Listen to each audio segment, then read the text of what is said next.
Sports club की chairman और पूरी टीम, यहाँ के लुआंग के मोअज़्ज़ज़ शायरी मोहम्मद फारूक जी लेक्चरर और सभी हमारे वरिष्ठ लोग जहाँ पर बैठे हुए हैं और ख़ासकर युवा। मैं जिस वक्त यहाँ आया और पूरे मैच को देखा, एक तो बहुत ही रोमांचक मैच रहा। सिर्फ दूसरा सेट लगा कि वन साइडेड जा रहा है, बाकी जितने भी मैच हुए 3 वो बहुत ही कंपटीशन वाले हुए, रोमांचक हुए और दर्शक भी काफ़ी उससे लुत्फ़अंदोज़ हुए। इसके लिए मैं सभी प्लेयर्स को, दोनों टीम्स को, जो विनर रहे हैं और जो रनर रहे हैं, दोनों को मुबारकबाद देता हूं। और सभी यूथ को, मैं देख रहा था कि जिस तरह से कि यूथ के अंदर जज्बा है स्पोर्ट्स के प्रति, और ये जो गेम्स हैं इनसे हमें भाईचारे की प्रेरणा मिलती है, आपस में मिलजुल कर रहने की प्रेरणा मिलती है। हमारे यूथ जो है वो एक दूसरे के साथ इंटरेक्ट करते हैं, अलग अलग एरिया से आते हैं, उनके रिलेशंस बढ़ते हैं। और एक यूथ जो है, जो कि हमारे देश का फ्यूचर है, हमारे इलाके का फ्यूचर है, उनकी एनर्जी जो है वो एक पॉजिटिव साइड जाती है, जिससे हमें ये संकेत मिलता है कि जब हम मिलकर आपसी भाईचारे के साथ सभी मिलकर प्रयास करें तो कोई बात ऐसी नहीं है कि हमारा इलाका तरक्की नहीं कर सकता। और जिन यूथ को मैंने देखा यहाँ पर, मुझे लगता है कि इनके अंदर जज्बा है। जैसे डॉक्टर साहब जहाँ स्पीच कर रहे थे तो यूथ जिस तरह से उस पर रिस्पॉन्ड कर रहे थे, तो मुझे लगता है कि हमारे यूथ में एक बहुत जज्बा है अपने इलाके की तरक्की खुशहाली के लिए। और यही जज्बा जो है हमारा इस इलाके का, हमारे देश का फ्यूचर जो है उसको दर्शाता है। इस बात के लिए मैं सभी नौजवानों को बहुत बहुत मुबारकबाद देता हूँ। साथियों, हम बहुत पीछे रह पाए हैं। मैं कोई लंबी तकरीर नहीं करूँगा, हमारा इलाका बहुत पीछे रहा है। किसकी वजह से रहा, किसकी वजह से नहीं रहा, हमें उन चीज़ों में नहीं जाना है। हमने ये देखना है कि हमारा इलाका आगे कैसे बढ़ सकता है। आज देश भर में तरक्की ने एक नई रफ्तार पकड़ी है, देश मजबूती की ओर बढ़ रहा है, तरक्की की ओर बढ़ रहा है। हम देखते हैं हमारे पड़ोसी देश श्रीलंका के क्या हालात हैं। कोरोना महामारी सिर्फ श्रीलंका में नहीं आई, या सिर्फ पाकिस्तान में नहीं आई, हिंदुस्तान में भी आई। और हम देखते हैं कि भारत में महंगाई पर भी कंट्रोल है और डेवलपमेंट के काम में भी रुपयों की कोई कमी नहीं रही है। ये हम सब के लिए बड़ी खुशी की बात है। जिस देश में 2 साल लॉकडाउन रहा हो, वहां हम सोच सकते हैं कि वहां की इकॉनमी का क्या हाल होगा, वहां डेवलपमेंट कैसे होगी। लेकिन ये हमारी खुशकिस्मती है कि कोरोना जैसी महामारी के बावजूद भी हमारे देश तरक्की की राह पर आगे बढ़ रहा है। ये बहुत ही शुभ संकेत है। और हमारे देश की इकॉनमी जो है वो दूसरे देशों के मुकाबले आज हम देखते हैं चाइना से भी आगे ग्रोथ कर रही है, जो कि हम सब के लिए बहुत खुशी की बात है। लेकिन सबसे पहले तरक्की के लिए हमारा भाईचारा होना बहुत जरूरी है। डॉक्टर साहब ने ठीक कहा,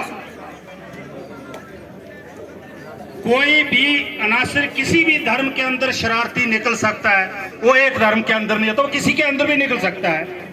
और जो कहे कि मैं अपने धर्म का बड़ा ही ठेकेदार हूं और दूसरे धर्म के साथ नफरत करूं, मैं कहता हूं वो अपने धर्म का सबसे बड़ा दुश्मन है। और ठीक कहा डॉक्टर साहब ने कि सब जिसके अंदर इंसानियत है उसका धर्म हो सकता है, जिसके अंदर इंसानियत ही नहीं है उसका धर्म क्या हो सकता है।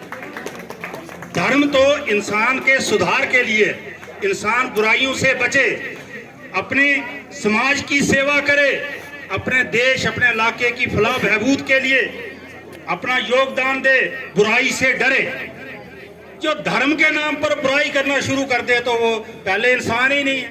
धर्म तो इंसान का होता है ना, तो उसका पहले वो इंसान ही है तो उसका धर्म कैसे हो सकता है। इसलिए हम बहुत खुशकिस्मत हैं, हमारे बुजुर्गों का आशीर्वाद है, हमारे सभी जो बुद्धिजीवी हैं उनका आशीर्वाद है कि दूसरे इलाकों में जितने मर्जी दंगे होते रहे हों, हमारे भाईचारे को, बनी के भाईचारे को कोई ठेस नहीं पहुंचा सकता। और इस भाईचारे को हमने और मजबूती देनी। और मैं ये बात कहने से भी परहेज नहीं करूंगा कि लोगों को लड़ाने में सियासत का बड़ा हाथ होता है, और ऐसी सियासत को नकारना है हमने। ऐसी सियासत को नकारना है जो मजहब के नाम पर हो, धर्म के नाम पर हो, इलाका प्रस्ती के नाम पर। हमारा मकसद, अगर कोई भी सियासी पार्टी है, जमहूरियत है, सबको लड़ने का हक है, लड़ना भी चाहिए। इलेक्शन नहीं हो, कंपटीशन नहीं हो तो फिर जमहूरियत किस बात की रही? सबको हक है। लेकिन जाति और धर्म के नाम पर अगर कोई वोट मांगता है, कोई भी मांगता है, चाहे वो किसी भी पार्टी का है, उन चीजों को हम नकारेंगे।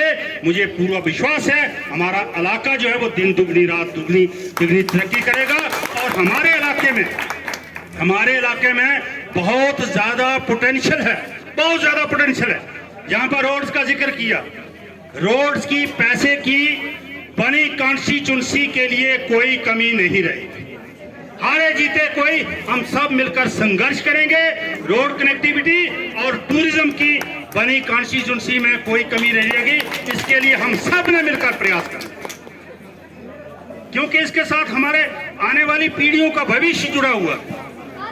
इसलिए मुझे ज्यादा बात नहीं कहनी है। जितने भी हमारे यहाँ पर ये कमेटीज हैं जो टूर्नामेंट्स को आयोजित करती हैं, उन सबको मैं मुबारकबाद देता हूँ, चाहे वो क्रिकेट के हैं, वॉलीबॉल के हैं, जितने भी हैं। हमारे यूथ की रुचि रहती है उसमें, उससे भाईचारे को फरोग मिलता है, उससे टीम स्पिरिट को फरोग मिलता है, उससे पता चलता है कि हमने किस तरह से मिलकर संघर्ष करना है।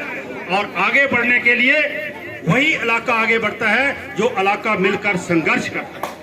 इसलिए आप सब को मैं मुबारकबाद देता हूं।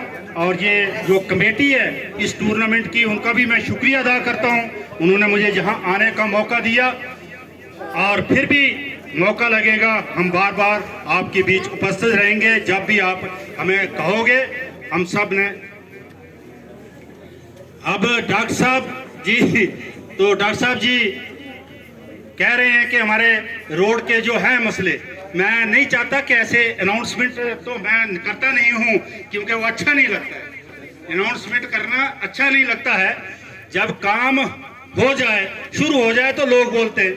अभी डॉक्टर साहब ने इतने रोडों का जिक्र किया, मैं नहीं कर रहा, जो हुए हैं वो लोग जिक्र करते हैं, ठीक है ना।